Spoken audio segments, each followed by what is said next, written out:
Okay, you're back with me. This will be our second. This is our second take on this. I had a small meltdown because I wasn't punching the numbers on my calculator right.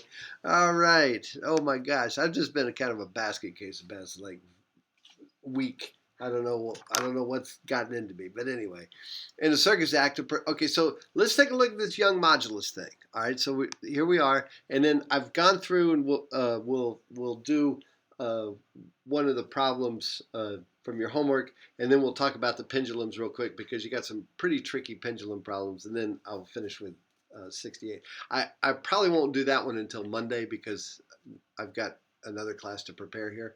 But anyway. Um, Here we go. Let's just take a look at what this says. All right.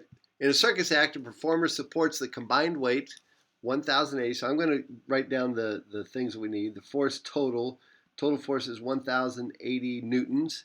And the L naught, then, this is your L naught, is 0.55 meters. I know you can't see me writing this. And the effective cross-sectional area is 7.7 times 10 to the negative 4 meters squared. Very small cross-sectional area because it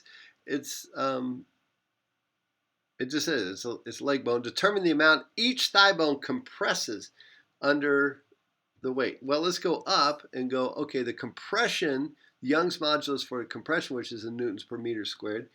Y for the thigh bone, TB, is equal to 9.4 times 10 to the ninth. All right, now let's work the problem, and then we'll check our answer. All right, so here we go. Now it says each leg, and the total weight that we're getting here from these performers. I also love this. This is a great teeter-totter thing. The center of mass of this person is here. Center of mass of this person is here, this is our fulcrum. They've basically turned this person into a teeter-totter. All right, and so this is the base of support, and we need the counter torque here of her. Otherwise, they're going to flip all over the place. But anyway, great example. All right, so it's each leg. So let's just take, so the force on a leg then would be 5,040 newtons. All right, and we've got everything we need here, and so we just put it in. We just put F over A is equal to Y times, okay, there we go. Now, a little quick algebra. Multiply both sides by the length, the original length, divided by the area, and then divide both sides by Y. And we are left with delta L, which is what we're after. So all we got to do is plug in these numbers. All right, and I had a moment plugging in these numbers. I don't know what's wrong. I don't know if I need to get new glasses, but I wasn't doing it right. So I'm going to do, and what I always do is double parentheses anyway. So there's the data that I need to plug in. So double parentheses, 540,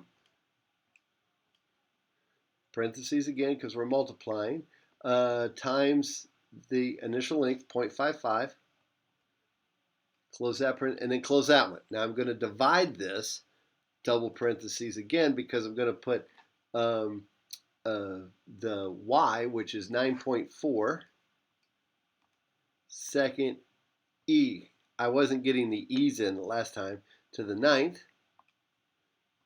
Close that parenthesis, so I got that term, times 7.7, second E to the negative 4, and close that twice. Now this should work. I could not get an answer. There we go, 4.1. So the actual compression, 4.1 times 10 to the negative 5 meters. So that's like 0.0, that's not very much. That's like 41 micrometers, okay? Or 0.004 millimeters. Not much of a compression. Boy, I hope that's right. The next slide will tell us.